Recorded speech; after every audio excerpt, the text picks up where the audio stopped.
ध्यान से सुनेंगे। आज हम लोग बाबू वीर कुंवर सिंह का जयंती मना रहे हैं। किसका जयंती मना रहे हैं? बाबू वीर कुंवर सिंह का जयंती क्यों मना रहे हैं? उनके द्वारा जो कार्य किया गया, उन्होंने जो समाज में अपना योगदान दिया, उनके कार्य से जो समाज को लाभ हुआ, उन्हीं को ध्यान में रखते हुए ऐसे महान पुरुषों का हम लोग जयंती मनाते हैं, ताकि उनके जीवन से कुछ सीख सके, प्रेरणा ले सके और उनको अपने जीवन में उतार सके।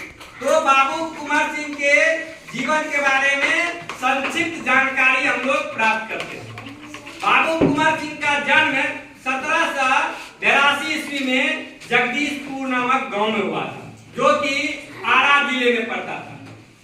बाबू कुंवर सिंह के पिताजी का नाम साहबजादा था, माता का नाम पचरतन था। बाबू कुंवर सिंह का बचपन अपने घर में बीता और वहीं पर उन्होंने संस्कृत, फारसी आदि विषयों में शिक्षा प्राप्त किया। उसके बाद जगदीशपुर के जमींदार थे पिता उनके, जगदीशपुर के जमींदार थे। बाबू कुंवर सिंह के पिता क्या थे? जगदीशपुर के जमींदार थे। 1827 ईस्वी में बाबू कुंवर सिंह के पिताजी साहबजादा का मृत्यु हो गया। जैसे ही उनका मृत्यु हुआ 1827 ईस्वी में बाबू कुंवर सिंह को विरासत में जमींदारी मिली जगदीशपुर का। बाबू कुंवर सिंह बहुत ही जुझारू और लड़ाकू प्रवृत्ति के थे और अपने समाज के लिए, अपने देश के लिए हमेशा संघर्ष करते रहते। वे अंग्रेज के द्वारा किए जाने वाले अत्याचार से काफी दुखी थे और वे उस फिराक में थे जब उसे अंग्रेज से लोहा लेने का अवसर प्राप्त हो सके। इसके लिए उन्होंने अपनी तैयारी भी कर रखी। 1857 ईस्वी में सैनिकों ने, भारतीय लोगों ने सब मिल करके अंग्रेज के विरोध एक जोरदार आंदोलन की शुरुआत की, जिसे 1857 का विद्रोह कहते हैं। इसे 1857 का क्या कहते हैं? विद्रोह कहते हैं। 1857 के विद्रोह में बाबू कुंवर सिंह बहुत ही वीरता के साथ लड़ा और अंग्रेज के लोहा लिया। जगदीशपुर के बगल में है दानापुर, जहां पर अंग्रेजों की सैनिकों की छावनी थी।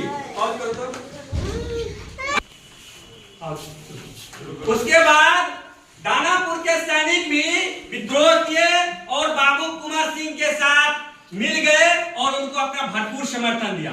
बाबू कुंवर सिंह आप विद्रोहियों का नेता उभर करके बने, अंग्रेजों से लोहा लिए और बड़ी वीरता के साथ लड़े, अंग्रेजों को छक्का छुड़ा दिया। उन्होंने ऐसी रणनीति में अपनाई, गुरिल्ला युद्ध को का नीति उन्होंने अपनाया। क्योंकि अंग्रेज के सामने बाबू कुंवर सिंह की सेना बहुत कम थी, इसके बावजूद उन्होंने अपनी रणनीति के साथ लड़ा और अंग्रेज को नाक में दम कर दिया।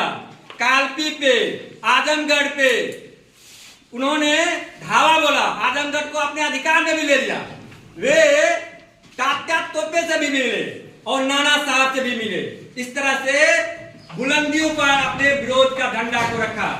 अंत में गंगा पार करने वक्त बाबू कुंवर सिंह को अंग्रेज का गोली लग गया हाथ में। हाथ में गोली लगने के कारण बाबू कुंवर सिंह जबकि 80 वर्ष के थे, फिर भी वो उसमें उतनी जोश उत्साह था कि उन्होंने अपने हाथ को काट कर गंगा मैया को समर्पित कर दिया। ऐसे वीर थे बाबू कुंवर सिंह। और लड़ते लड़ते 23 अप्रैल 1858 ईस्वी को वीर गति को प्राप्त कर गए। उन्होंने अपने कर्मों से इतिहास में अपने नाम को स्वर्णिम अक्षरों में दर्ज कर दिया।